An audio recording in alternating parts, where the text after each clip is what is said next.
Te lo voy a contar sin adornos. Santos Cerdán era, hasta hace muy poco, uno de los hombres más poderosos del Partido Socialista. No salía mucho en la tele, no levantaba la voz en los debates, pero movía hilos. Tenía acceso a todo lo importante, y ahora su nombre aparece en el centro de una red de corrupción que podría cambiar la legislatura. Esto no va solo de Cerdán, va de cómo funciona el poder desde dentro, de cómo se construye una red, de cómo se roba desde los despachos, de cómo el sistema se convierte en un instrumento al servicio de unos pocos. Hoy te explico qué papel jugó Santos Cerdán, qué pruebas existen, qué consecuencias políticas tiene esto y sobre todo, por qué te afecta a ti. Santos Cerdán nació en 1969 en un pequeño pueblo navarro, Milagro. No tenía apellidos conocidos ni padrinos políticos. Trabajó en fábricas antes de entrar en política. Empezó como concejal, luego pasó al Parlamento de Navarra y más tarde al Congreso de los Diputados, un perfil típico de partido, con lealtad ciega a las estructuras. Su gran salto llega en 2021, cuando Pedro Sánchez lo nombra secretario de organización del PSOE. Para que lo entiendas, no es un cargo visible, pero es de los más poderosos. Él controlaba las listas, las federaciones, las alianzas internas y buena parte del aparato logístico del partido. Mientras los ministros dan entrevistas, Cerdán negociaba en los despachos, pactaba con Esquerra Republicana, con Bildu, con el PNV y era el que garantizaba la gobernabilidad en la sombra. Pero su historia dentro del PSOE tiene un pequeño punto de inflexión, en 2017. Ese año, Pedro Sánchez intentaba recuperar el liderazgo del partido, tras haber sido apartado. En plena campaña interna, Cerdán recorrió España junto a Sánchez, Ábalos y Koldo García, en un viejo Peugeot. Literalmente recorrieron agrupaciones del partido, recogiendo avales. Ese esfuerzo personal forjó una lealtad inquebrantable con Sánchez. Desde entonces fue su hombre de máxima confianza. Toda esta trama comienza con Koldo García, un asesor del exministro Ábalos. La investigación sobre los contratos durante la pandemia revela algo más profundo, una red que llevaba años operando. El esquema era clásico. Empresas amigas ganan concursos, se inflan precios y parte del dinero regresa en forma de comisiones. Pero no hablamos de 4 contratos menores, hablamos de contratos con varias administraciones, en varias comunidades, con cifras millonarias. La UCO detecta patrones repetidos, empresas sin experiencia ganan concursos públicos, se detectan transferencias sospechosas, llamadas, mensajes, etc. Y entre esos nombres aparece el de Santos Cerdán, no un simple testigo, sino como parte activa. El informe dice que gestionó 620.000 euros en mordidas, que movió dinero y que tomó decisiones. Eso no es una corrupción cutre, es una corrupción profesionalizada. Se usan intermediarios, sociedades pantallas y testaferros. Se disfraza la trazabilidad de los pagos. La clave no es solo llevarse dinero, sino hacerlo sin dejar rastro. Y para eso se necesita inteligencia interna, gente que conozca el sistema desde dentro. En muchos casos, las empresas cobraban sin prestar el servicio o lo hacían con materiales de mala calidad. El perjuicio para la administración es doble, se roba dinero y se ofrece un servicio eficiente. La parte más grave es que según la UCO, la trama intentó cambiar el propio sistema de contratación, para que fuera más fácil colocar a los suyos, corrupción que no se limita en aprovechar el sistema, sino que lo adapta para multiplicar su eficacia corrupta. El informe sugiere incluso que se manipulaban pliegos de condiciones y se ofrecía información privilegiada a ciertas empresas para que pudieran presentar las ofertas ganadoras con antelación. En algunos casos, las comisiones se ocultaban en facturas falsas por consultoría o logística.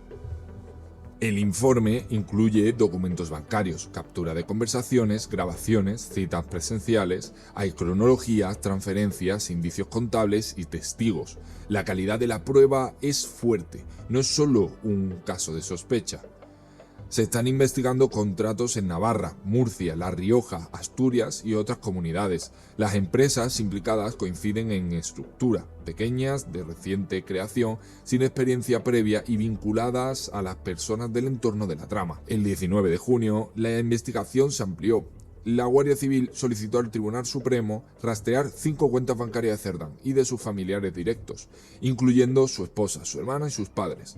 También se encontraron documentos de participación en la empresa Servinavar 2000 SL, una constructora navarra con vinculación directa a los hechos.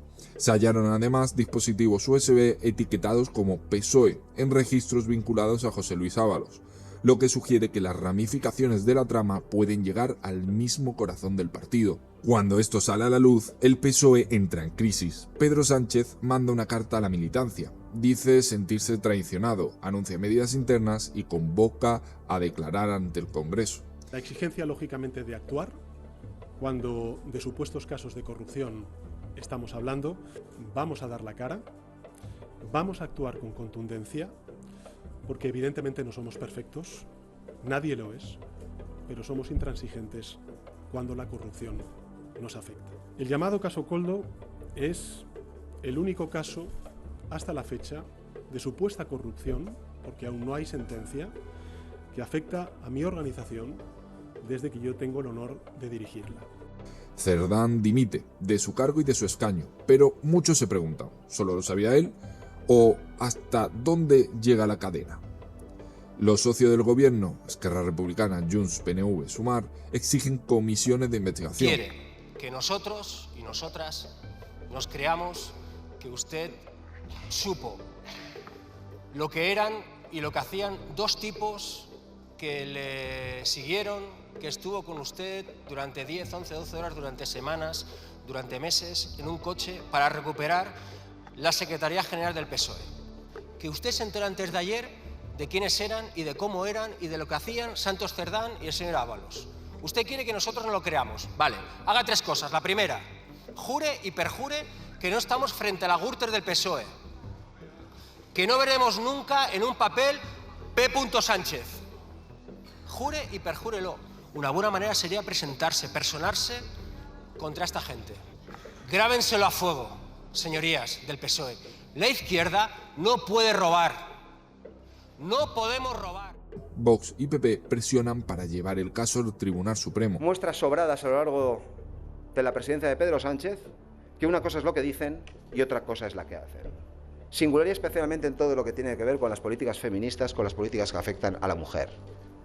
No solo aprobar una ley, como la ley del solo sí es sí, que permitió que violadores y pederastas salieran a la calle antes de tiempo.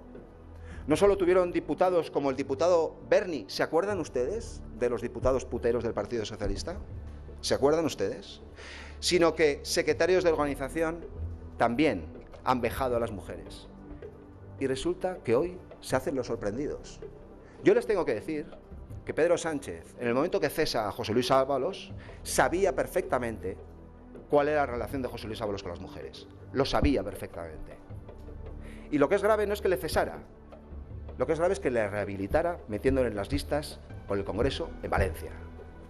Igual que todo el Partido Socialista, compañeros, cuadros medios, sabían de las andanzas en entornos de prostitución del secretario de organización del Partido Socialista, lo sabía Pedro Sánchez. También es mentira y también es impostada. En Navarra el terremoto político también es fuerte. EH Bildu, Gero Ibai y Contigo Zurekin exigen responsabilidades. Se ha producido la dimisión del vicesecretario general del PSN, Ramón Alzorit. En esa empresa, en Servinavar, desde 2021 a 2024. Una información que la presidenta no conocía. El PP y el PNV piden que la presidenta María Chivite dimita. Desde el propio PSOE, figuras como Emiliano García Paje se desmarcan de la dirección federal y critican duramente la gestión del escándalo.